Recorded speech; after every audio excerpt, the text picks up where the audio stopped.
Hey gang, TigerBill here and welcome back. This time we're going to conclude what we started in the last session, which was a talk about the major limiting factor to your speed. And it has nothing to do, by the way, with your technique. Well, what's the major factor in playing fast? And it's not really your chops. So what is it? It simply has to do with your hearing.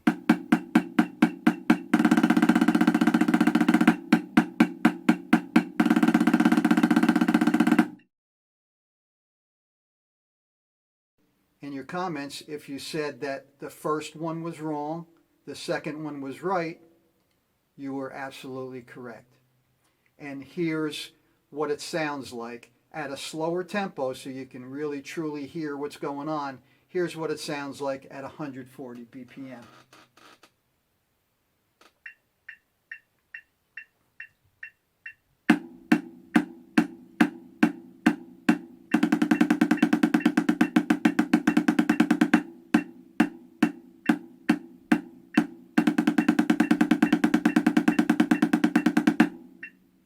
Okay, now the first one I played there was wrong, and the second one was right.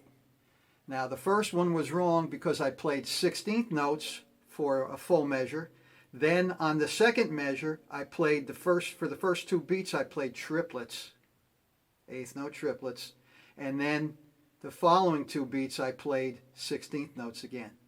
But the second one, I played 16th notes all the way through. Now you might not have been able to hear that at the fast tempo of 250 beats per minute, which is why I played it at 140 for you to let you hear the difference.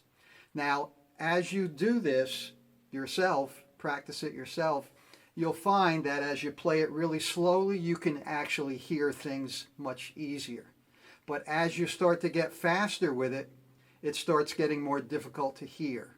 So what do we do with that? Well, here's my solution. This is what I do. I take whatever we're doing. Let's say we're doing 16th notes, okay? So if you're playing 16th notes, I just take one hand. I take the lead hand, whichever hand that might be. When you start, the first note you play, that's your lead hand. Okay, so if it's, let's say your lead hand, you're leading with the right here, and we're playing 16th notes. Okay, if you play 16th notes, if you just count the one hand, that's just eighth notes. It's like this.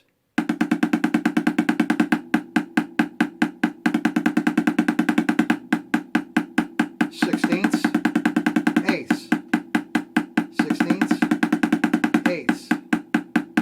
And if you find that if you just count that one hand, which is much easier to do than trying to calculate both and going on at the same time. If you calculate what's happening with that one hand, you'll more easily be able to hear the speed that you're playing, and you'll be able to tell when you're off and when you're right on it, than just trying to listen to the whole thing going on at once. It's much simpler to do it with one hand, time it with one hand. Okay, so I want you to try that yourself. Take a slow tempo, just play the one hand first, and then interleave the other 16th note with it. Okay, and go back and forth until you get comfortable with that method of doing it. It's really one of the finest ways to keep track of yourself and to help you train your ear to hear faster. Okay, so I hope that helps. And until next time, have fun and always stay loose.